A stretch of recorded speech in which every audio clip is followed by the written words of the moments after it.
When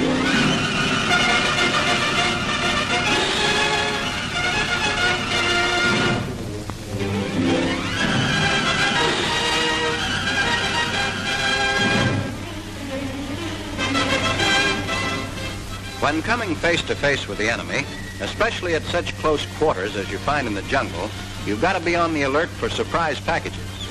These could be fragmentation and stick grenades, magnetic, mushroom, and beach mines. Of course, the names are familiar, but are you sure you know what they look like or how they're used? The 6 most commonly employed Japanese grenades and mines are shown here. The Jap magnetic mine, the Dutch mushroom mine, the fragmentation grenade, the stick grenade, the anti-tank mine type 93, and the largest, the beach mine. First, we'll discuss the fragmentation or hand grenade. It's made of cast iron with a 2-ounce explosive charge. Total weight, 1 pound. The fuse assembly unscrews from the grenade.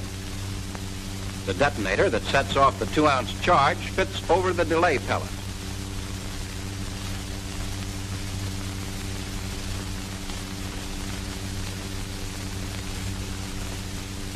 Both of these, in turn, fit inside the grenade when the assembly is screwed into place.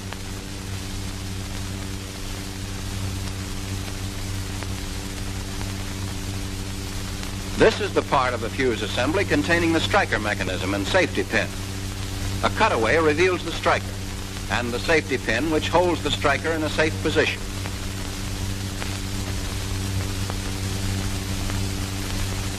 Also the retaining spring and the percussion cap. After the safety pin is removed, the striker can be pushed down onto the percussion cap. In actual operation, you must give the end of the fuse a sharp, hard blow, so the striker will hit the cap with plenty of force. This is important, since the striker isn't spring operated.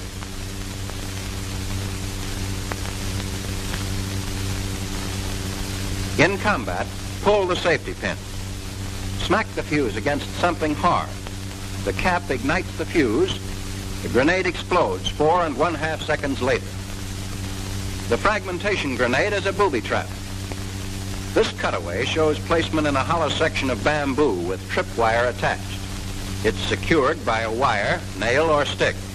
Tripping of the wire releases the grenade so the fuse strikes a rock or any other solid object at the base of the bamboo section and explodes the grenade.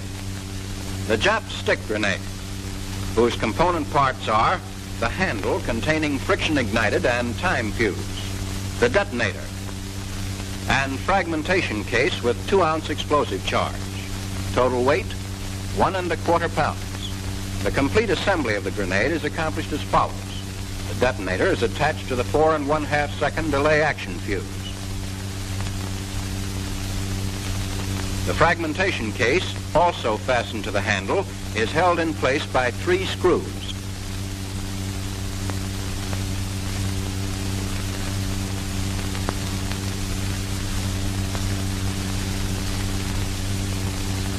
In the base of the handle are the pull ring and string attached to the friction fuse.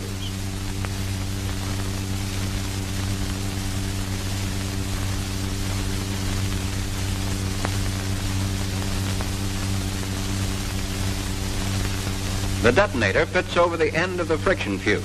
The pull cord is attached to the ring at the other end. This friction fuse works like a fuse lighter. Before using captured grenades, make sure the delay fuse is intact. Otherwise, the grenade will explode in your hands. To throw the grenade, remove the cap. Pull the cord to ignite the fuse. 4 1/2 seconds later, the grenade explodes. Here's the smallest of the Japanese mines, the magnetic mine. It consists of 1 1/2 pounds of TNT covered with a canvas case, has a delay action fuse and 4 permanent magnets. The delay action fuse assembly is held in the mine by a collar. The delay may vary from the usual 4 1/2 seconds to 9 hours. After the safety pin is pulled, pressure on the end of the fuse activates the mine. Let's move in for a closer view of the fuse assembly, showing the safety pin hole and collar. Next, the fuse assembly in cross-section. When pressure is applied to the cap, it moves down, compressing the striker spring.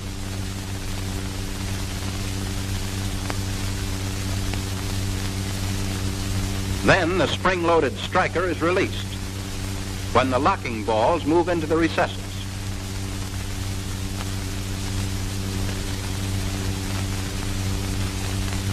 With the safety pin out of the way, the firing pin hits the percussion cap. Setting off the delay pellet, the detonator, and the main charge. This magnetic mine will stick to a tank when thrown from a distance of about 20 feet. Jap patrols like to sneak into our bivouacs and plaster vehicles with them. Long delay pellets are used, giving the patrols plenty of time to get away before the mines explode.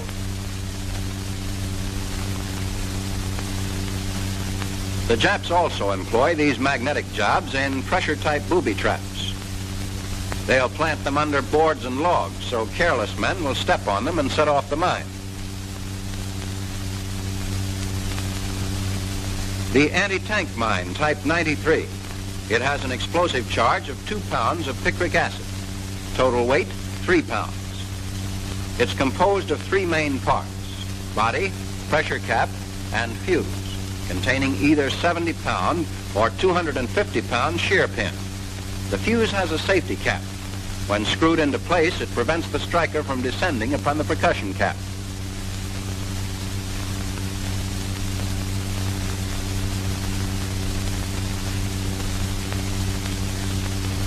To arm the mine, unscrew the safety cap. Then screw the fuse into the well. Remove the safety tab and one of the 2 washers before replacing the pressure cap. The washer must be used to waterproof the mine.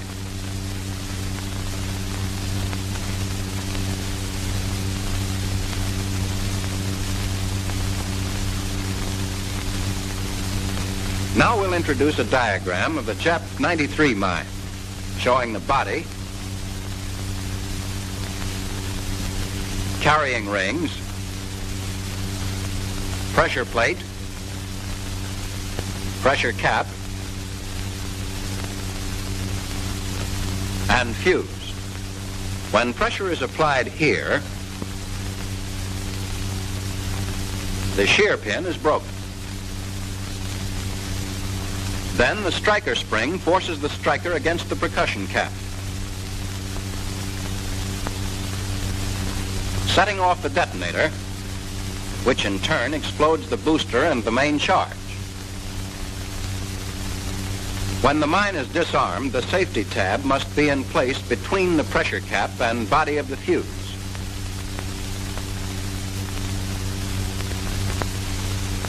Also, the safety cap must be on the head of the striker.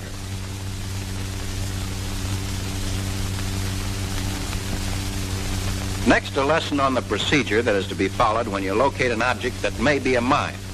The first step is to carefully remove enough dirt so you can identify the mine. In this case, the protruding pressure cap and small size indicate that it's a Japanese Type 93. If an explosion won't give away your position and endanger the mine removal operations, the easiest way to dispose of the mine is to pull it out with rope or cable. Carefully uncover one of the carrying rings. Then fasten your tow line to it with a piece of wire.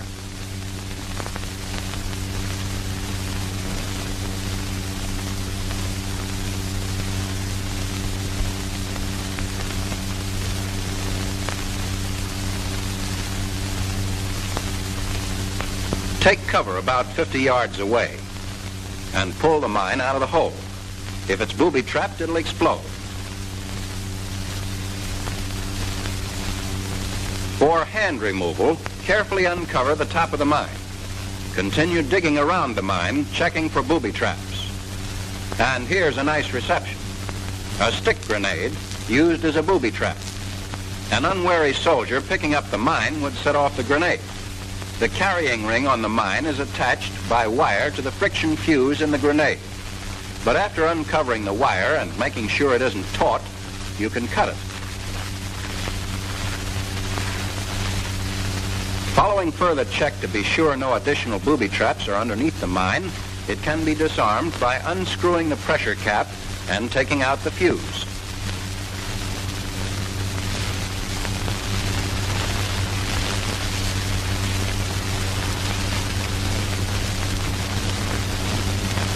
Replace the cap and you're all set to carry the mine and fuse to the dump.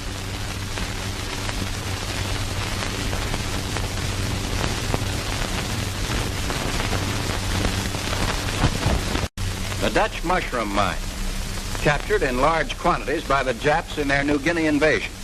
Explosive, 5 1/4 pounds of TNT. Total weight, 9 1/2 pounds. The fuse has two parts, the striker mechanism and the detonator.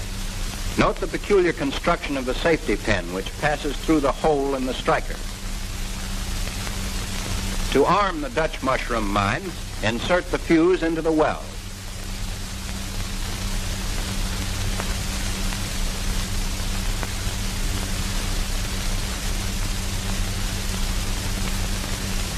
The construction of the safety pin prevents the pressure cap from being screwed into place as long as the pin is in the fuse. But when the safety pin is removed, the pressure cap will go on very easily.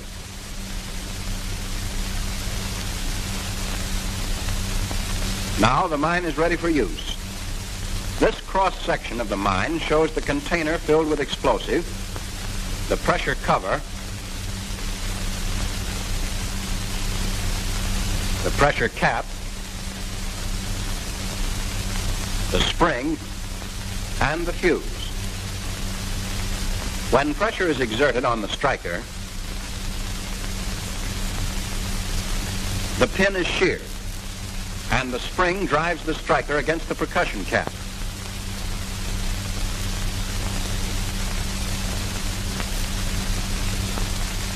Which in turn fires the detonator, the booster, and the main charge. The Dutch landmine is found on top of the ground or just below the surface. Treat it with caution and watch out for booby traps. Don't put pressure on top of the cover. The mine may be armed with fuse containing a 50-pound anti-personnel shear pin in place of the normal 250-pound anti-tank shear pin. After the carrying handle has been sufficiently uncovered, pull the mine out by rope, unless the situation requires some other method. Procedure for pulling by rope or cable is the same as before.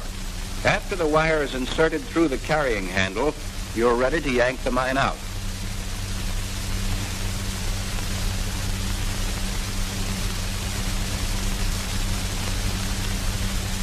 Take cover at least 50 yards away. Just make sure you don't pull from a spot that's been prepared for you by the Japs, prepared with a mine connected to the one you're pulling out.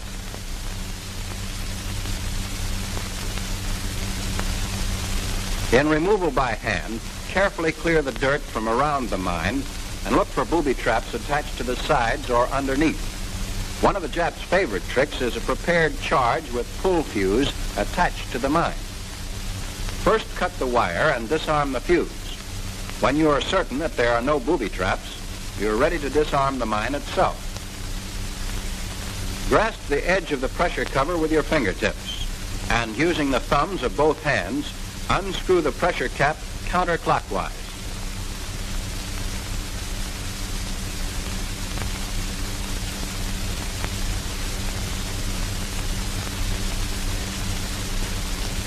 After removing the pressure cap, insert and secure a wire through the safety pin hole and unscrew the fuse from the well.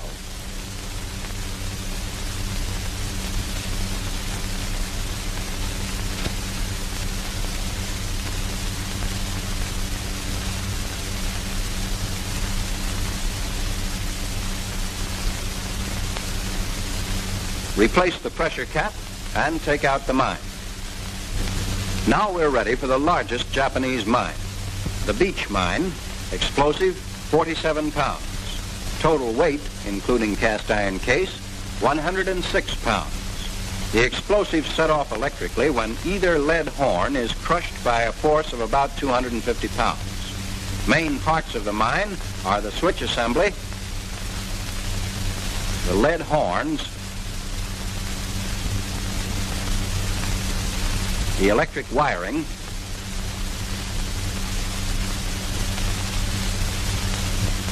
the electric detonator, the booster, and the main charge. This bolt attached to the safety fork screws into the top of the plunger.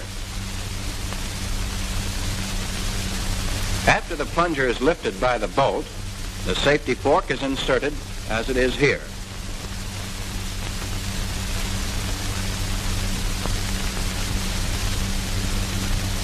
When the safety fork is removed from the plunger, this spring forces the plunger down against the electric contacts.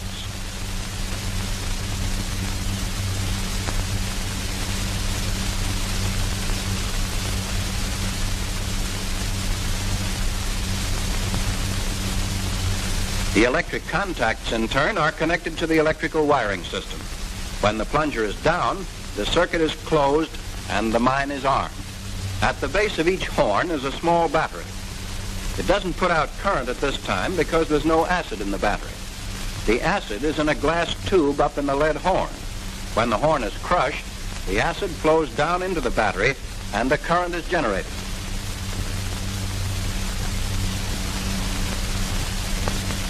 As you see here, these wires conduct the electric current from the batteries through the switch to the electric detonator.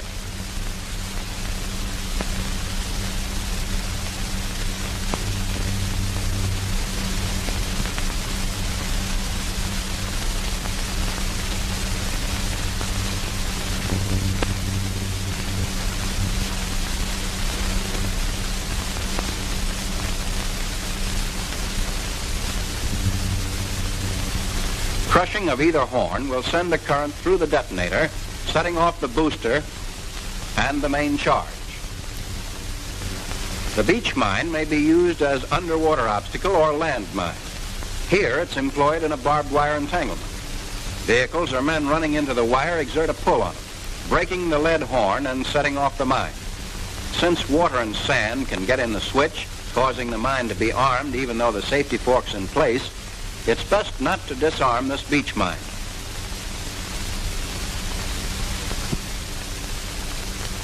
Instead, as shown, first cut the wire so that the mine won't accidentally explode while working on it.